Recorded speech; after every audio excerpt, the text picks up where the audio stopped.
ஆண்டவராகிய இயேசு கிறிஸ்துவின் நாமத்தினாலே மீண்டுமாக உங்களை இந்த காணொலியினூடாக சந்திப்பதிட்டு தேவனுக்குள்ளாக உங்களை நான் வாழ்த்தி வரவேற்கிறேன். அன்பானவர்களே, நாங்கள் இயேசு கிறிஸ்துடைய வருகையை நாங்கள் அறிவித்து வருகிறோம்.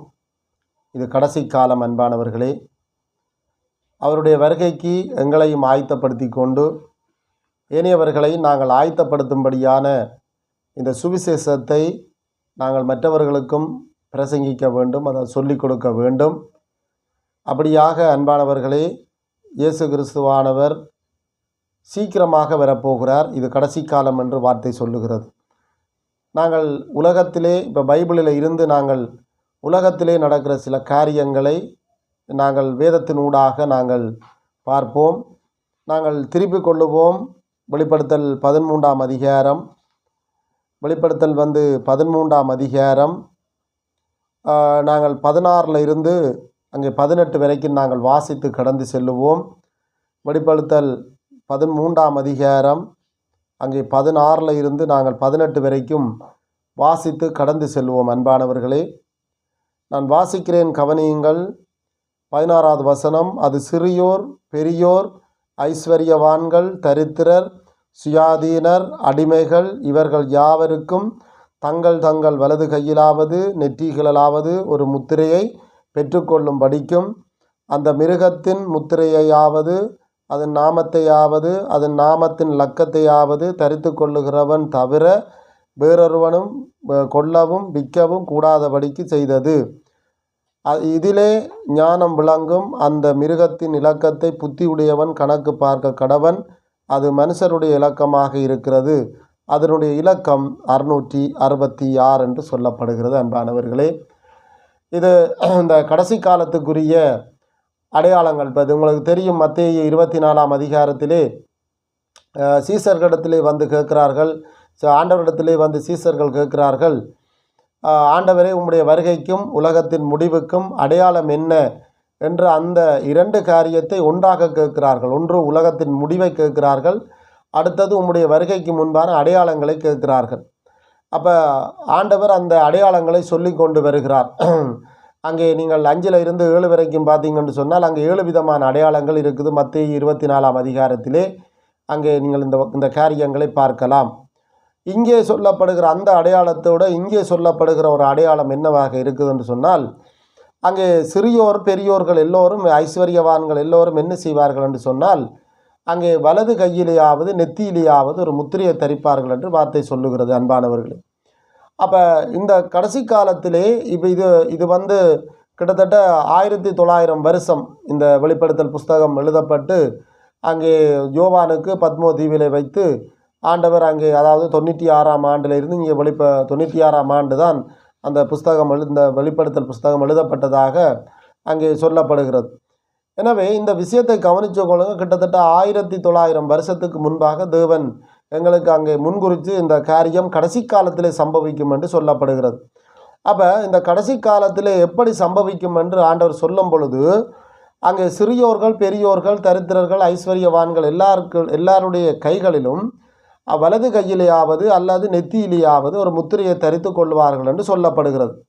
நீங்கள் இந்த வார்த்தைகளை அன்பானவர்களை இப்போ உற்று நோக்கி பார்ப்பீர்களாக இருந்தால், இந்த கடைசி காலத்திலே இதற்குரிய அந்த முத்திரை வெளிவந்து விட்டது. அநேகமான மேற்கத்திய நாடுகள், ஐரோப்பா நாடுகள் எல்லாம் என்ன செய்கிறான்னு சொன்னால், அநேகமான நாடுகளிலே பெரிய பெரிய கம்பெனிகள் நிறுவனங்கள் அப்படியாக அங்கே ஏனையவர்கள் வசதி படைத்தவர்கள் எல்லாரும் என்ன செய்கிறார்கள் என்று சொன்னால், இராணுவத்திலே போலீஸிலே எல்லா இடத்திலும் இந்த காரியம் வந்துவிட்டது. நீங்கள் சூவிலே பார்த்து, அதாவது மிருக காட்சி சாலையில் பார்த்தீங்கன்னு சொன்னால் கூட அந்த மிருக காட்சி சாலையில் கூட என்ன வந்து விட்டது, இந்த பயோசிப்பு போடுற முறை மேல் வந்துவிட்டது.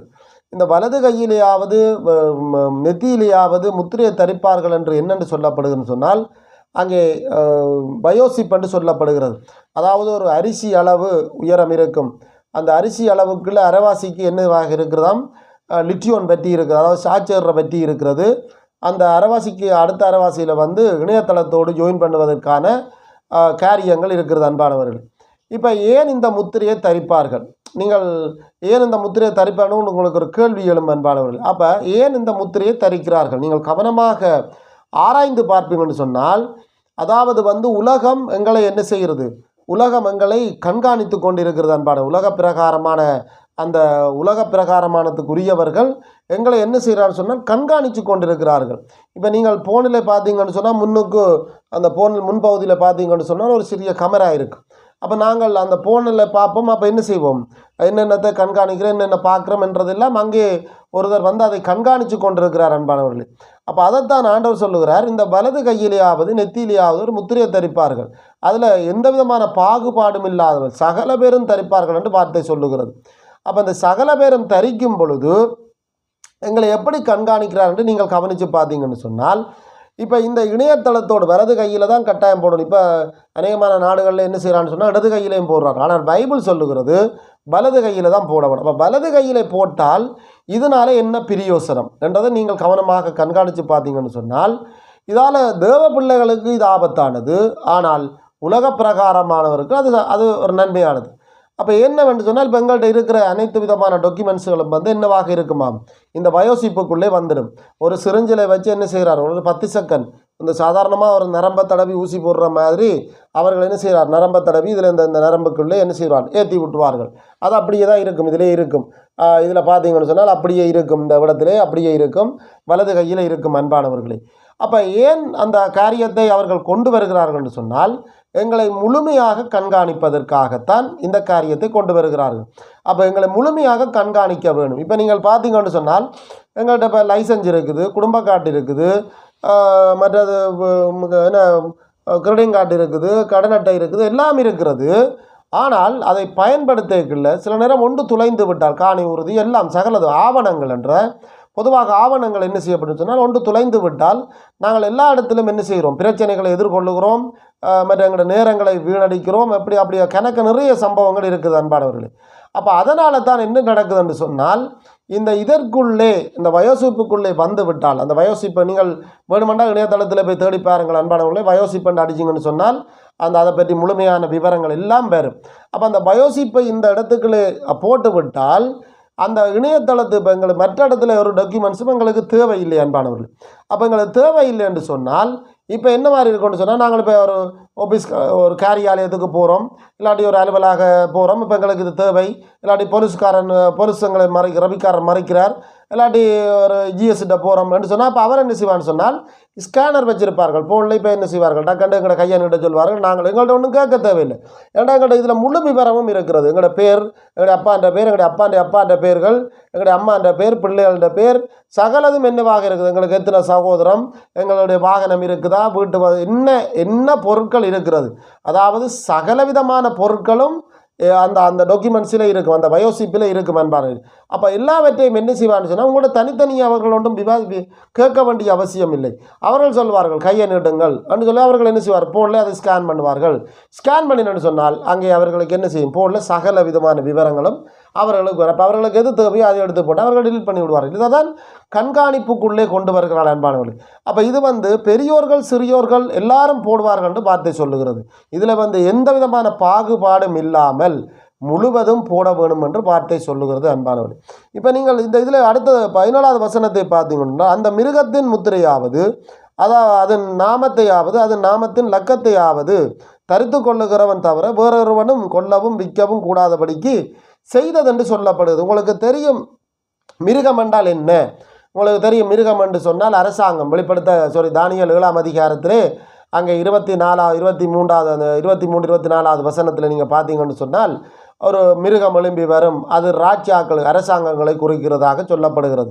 அப்போ அந்த மிருகம் எழும்பி, அந்த மிருகம் என்று சொன்னால் அந்த மிருகத்தினுடைய பெயர். அடுத்தது அது முத்திரை என்று சொன்னால் உங்களுக்கு தெரியும். இப்போ நீங்கள் ஒரு சாதாரணமாக இப்போ இலங்கையினுடைய அந்த இலங்கை சின்னத்தை பார்த்தீங்கன்னா அது என்ன இருக்கிறது, வாலேந்திய சிங்கம், அது முத்திரையாக இருக்கிறது. அப்போ அரசாங்கம், இப்போ எந்தெந்த அரசாங்கம் இருக்குது அந்தந்த அரசாங்கம் அதுக்குரிய அந்த முத்திரை, அதாவது அந்த வாலேந்திய சிங்கம், அதுக்கு ஒரு இலக்கம் இருக்கிறதுன்னு சொல்லப்படுது. இதைத்தான் நீங்கள் கவனிக்க வேணும் அன்பானவர்களே. இப்போ உங்களுக்கு எல்லா இடத்துலையும் நீங்கள் பார்த்தீங்கன்னு சொன்னால் உங்களுக்கு ஒரு முத்திரையை வைத்திருக்கிறார், அதாவது உங்களுக்கு ஒரு முத்திரை, அதாவது அந்த இலக்கத்தை வைத்திருக்கிறார்கள். நீங்கள் எந்த இடத்துல போனாலும் இப்போ உங்களுக்கு ஒரு நம்பர் இருக்கிறது, ஃபோன் நம்பர் இருக்கிறது. என்ன ஃபோன் நம்பர்ன்றது என்ன, ஒரு ஒரு மனுஷனோட தொடர்பு கொள்ளுகிற இலக்கம். அதே மாதிரி ஐசி நம்பர் இருக்கிறது. எங்கே போட்டு இப்போ நாங்கள் ஒரு அலுவலகங்களுக்கு போனால் அதில் வந்து என்ன செய்வார்கள், இப்போ எனக்கு மாத்தையா, எனக்கு தம்பி, எனக்கு அப்படின்ற அந்த கதை அங்கே சொல்ல முடியாது. முதலாவது உங்களுடைய இலக்கம் என்ன, ஐசி நம்பரை சொல்லுங்கள். அப்போ ஐசி நம்பர். அப்போ இப்போ நீங்கள் ஒரு விஷயத்தை கவனித்து பாருங்கள் அன்பானவர்களே, நீங்கள் உங்களுக்கென்ற ஒரு தனிப்பட்ட ரீதியில் ஒரு பேர் வச்சிருக்கிறீர்கள். அது எந்த மாற்று கருத்துக்கும் இல்லை. ஒவ்வொருத்தர் ஒவ்வொரு பேரை வச்சிருக்கிறார்கள் அன்பானவர், ஒவ்வொருத்தர் ஒவ்வொரு பேரை வச்சிருக்கிறார்கள். அதனால் எந்த பிரச்சனையும் இல்லை. அப்போ உங்களுக்கென்ற ஒரு பேர் இருக்கிறது. ஆனால் உலகம் உங்களுக்கு ஒரு பேர் வச்சிருக்கிறது. உலகம், அதாவது உலகத்துக்குள்ள ஒரு பேர் இருக்கிறது உங்களுக்கு.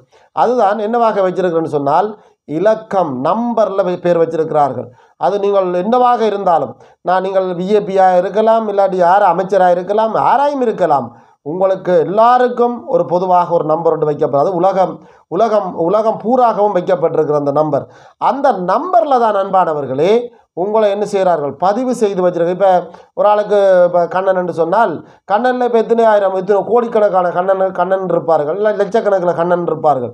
இல்லாட்டி வேறு ஒரு பேரை சொன்னால் அதில் அப்படி. அப்போ நம்பரில் வைத்து விட்டால் உங்களை என்ன செய்ய முடியாது, எவரும் எடுக்கவும் முடியாது, அறக்கவும் முடியாது அன்பானர். அப்படிப்பட்ட அந்த நம்பரை என்ன செய்கிறார்கள், இப்போ உங்களுக்கு ஒரு நம்பரில் பேர் வைத்திருந்தால் அந்த நம்பரில் தான் உங்களுக்கு என்ன, அதான் அந்த மிருகத்தினுடைய இலக்கத்தையாவது.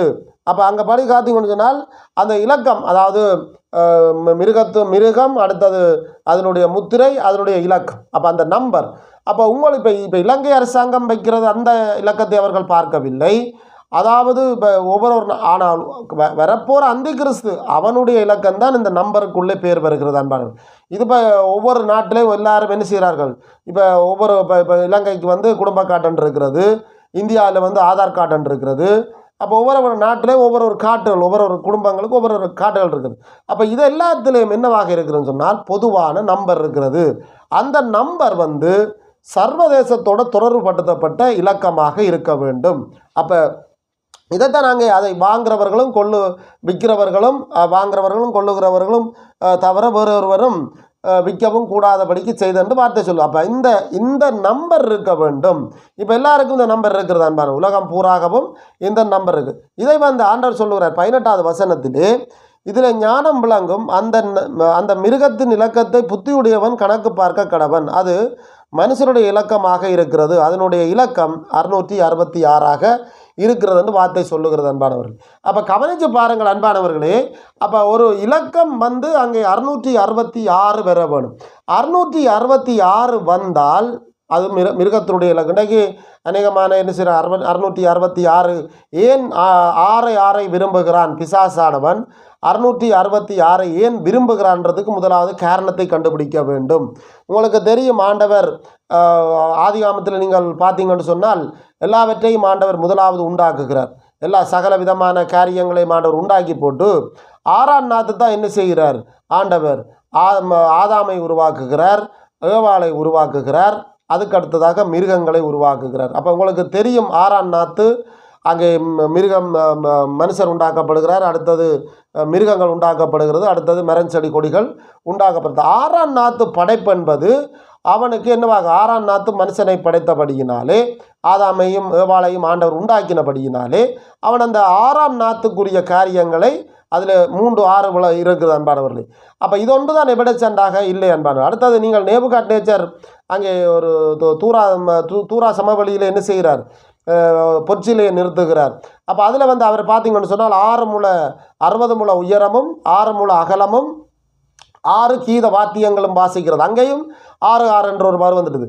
அதே மாதிரி அன்பாலே நீங்கள் பார்த்தீங்கன்னு சொன்னால் இணையதளத்திலையும் இப்போ என்னவாக இருந்தது, நீங்கள் இணையதளத்துக்குள்ளே ஒன்றுகளை போக வேணுமாக இருந்தால் www அடித்து தான் நீங்கள் போகணும். அப்போ 666 அடித்து தான் நீங்கள் என்ன செய்ய வேணும், இணையதளத்துக்குள்ளேயே போக வேணும் அன்பானவர்களே.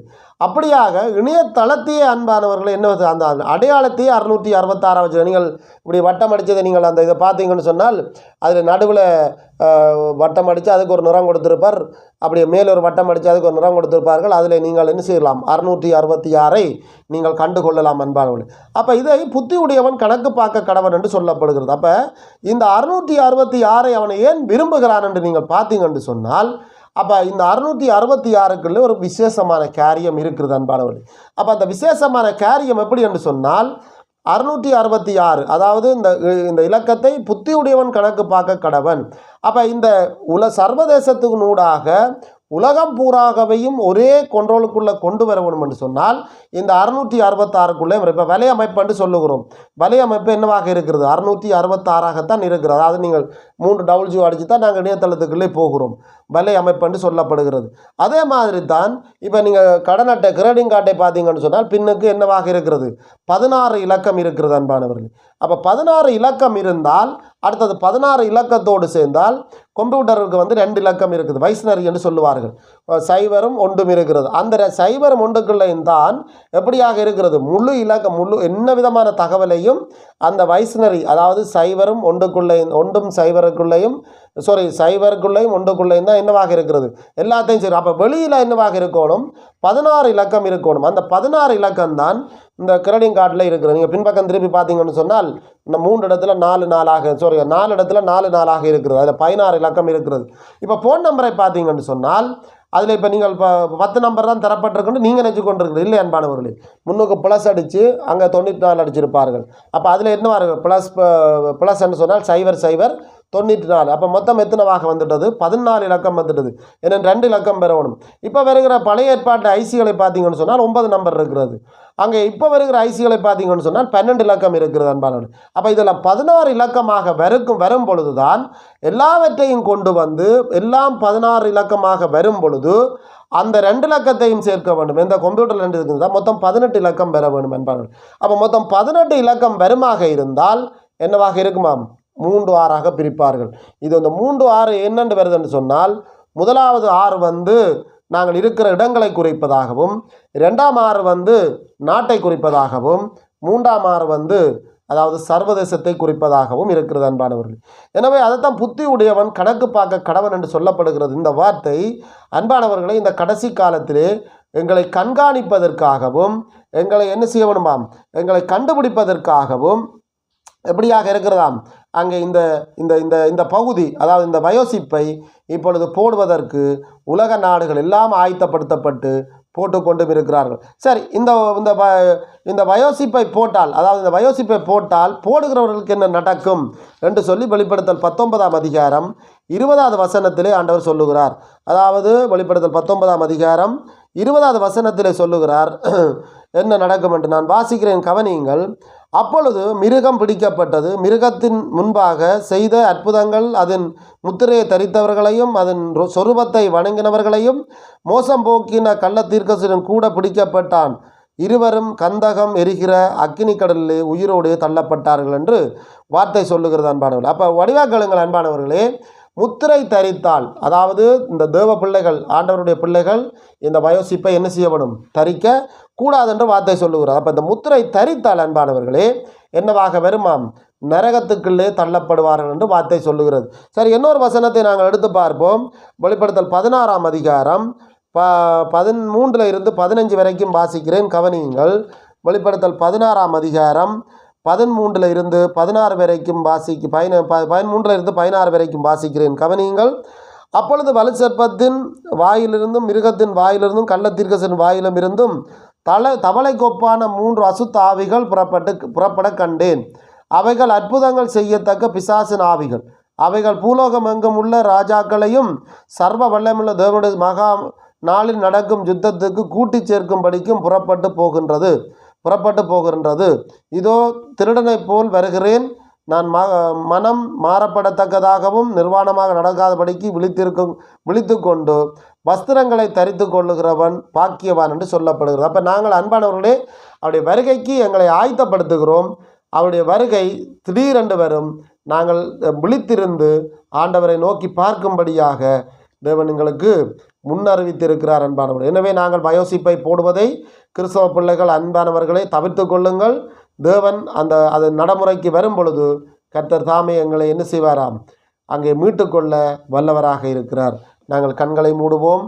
நாங்கள் பரிசுத்தம் உள்ள பிதாவே, இந்த வேலைக்காக நன்றி தகப்பனே. ஆண்டவரே, இந்த கொடுக்கப்பட்ட வார்த்தைகளை நீங்கள் பலப்படுத்துங்கள். தேவ பிள்ளைகள் ஒவ்வொருவரும் தங்களுடைய ஆண்டவருடைய வருகைக்கு ஆயத்தப்படுத்தவும், ஏனையவர்களை ஆயத்தப்படுத்தும்படியான இந்த சுவிசேஷத்தை சொல்லவும் நீங்கள் உதவி செய்து பலப்படுத்தும்படியாக நாங்கள் கெஞ்சுகிறோம். நாங்கள் இன்னும் வருங்காலங்களிலே உங்களுடைய வார்த்தைகளின் நிமித்தம் அநேக ஆத்துமாக்களை ஆதாயப்படுத்த எங்கள் ஒவ்வொருவருக்கும் நீங்கள் உதவி செய்து பலப்படுத்தும்படியாக நாங்கள் கெஞ்சுகிறோம். நன்றி தகப்பனே. இந்த வேண்டுதலை என்னுடைய இரட்சகரும் மீட்பருமாகிய கர்த்தராகிய இயேசு கிறிஸ்து மூலமாக எடுக்கிறேன். ஜீவனுள்ள நல்ல பிதாவே.